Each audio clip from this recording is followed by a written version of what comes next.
আসসালামু আলাইকুম। আজকে ভিডিওতে আমরা বেটা ক্যাপ টিআর মেডিসিন সম্পর্কে আলোচনা করব। বেটা ক্যাপ টিআর এই মেডিসিনটি বর্তমানে 40 এমজি বা 40 এমজি ক্যাপসুল ফর্মে পাওয়া যায়। এর জেনেরিক নাম হচ্ছে প্রোপ্রানোলল হাইড্রোক্লোরাইড। এটি সান ফার্মাসিউটিক্যালস বাংলাদেশ লিমিটেড কোম্পানির প্রোডাক্ট। আজকের ভিডিওতে বেটা ক্যাপ টিআর ক্যাপসুলটি কি কি সমস্যার ক্ষেত্রে খাওয়া হয়, এটি খাওয়ার নিয়ম এবং পার্শ্ব প্রতিক্রিয়া খুবই সহজ ভাষায় রিভিউ দেওয়ার চেষ্টা করব। বেটা ক্যাপ টিআর ক্যাপসুলটি প্রাথমিক উচ্চ রক্তচাপ সমস্যা বা উচ্চ রক্তচাপ নিয়ন্ত্রণের জন্য ব্যবহার হয়। হৃদযন্ত্রের অস্বাভাবিক হৃদস্পন্দন বা অনিয়মিত হৃদস্পন্দনের সমস্যায় এটি ব্যবহার হয়। বিনা কারণে কম্পন কমানোর ক্ষেত্রেও এটি ব্যবহার হতে পারে। দ্রুত হৃদস্পন্দন, কম্পন বা কাঁপুনি, নিঃশ্বাসের দুর্বলতা, আতঙ্কজনিত সমস্যা, হাঁপানি সহ আরো বিভিন্ন সমস্যার ক্ষেত্রে এটি কাজ করে। রক্ত প্রবাহের বিভিন্ন সমস্যা বা বিভিন্ন ধমনী রোগে, বুকে ব্যথা বা অস্বস্তিতে এটি ব্যবহার হতে পারে। এটি হৃদযন্ত্রের সংকুচিত ও প্রসারিত হওয়ার হার কমায় এবং হৃদযন্ত্রে অক্সিজেনের চাহিদা কমায়। সংক্ষিপ্ত সময়ের মধ্যে এটি ব্যবহারে দ্রুত হৃদস্পন্দন, ঘাম বা কম্পনের মতো সমস্যার সমাধানে এটি সাহায্য করে।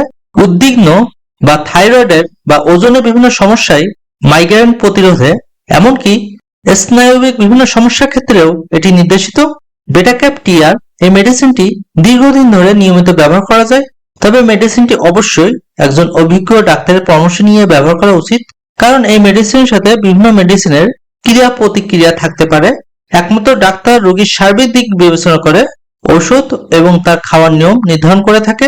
বেটা ক্যাপ টিআর ক্যাপসুলটি প্রেগন্যান্সি ক্যাটাগরি সি হিসেবে বিবেচনা করা হয়, অর্থাৎ গর্ভাবস্থায় এটি নির্দেশিত এবং মাতৃদুগ্ধ অবস্থায় অত্যধিক প্রয়োজন না হলে ব্যবহার না করাই উত্তম। বেটা ক্যাপ টিআর ক্যাপসুলটি রোগীর সমস্যা ও বয়স সাপেক্ষে ডোজ বিভিন্ন রকম হতে পারে, তবে প্রাথমিক মাত্রায় প্রাপ্ত বয়স্কদের ক্ষেত্রে বেটা ক্যাপ ক্যাপসুলটি দিনে 10 থেকে 40 এমজি করে 2 থেকে 4 বার দেওয়া যায়। একদিনে সর্বোচ্চ 180 এমজি পর্যন্ত খাওয়া যায়।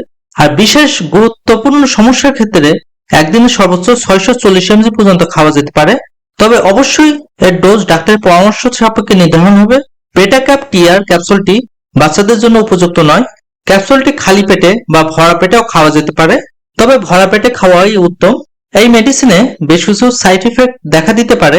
কিছু রোগীর ক্ষেত্রে এ সকল সমস্যা দেখা দিতে পারে, যেমন হাত বা পা ঠান্ডা হয়ে যাওয়া, অবসন্নতা, মাথা ঘোরা, ঘুমের সমস্যা, ক্লান্তি, ডায়রিয়া, বমি বমি ভাব, বমি, মলাশয়ে ব্যথা সহ আরো বিভিন্ন সমস্যায়। সবাই সুস্থ এবং ভালো থাকুন। আল্লাহ হাফেজ।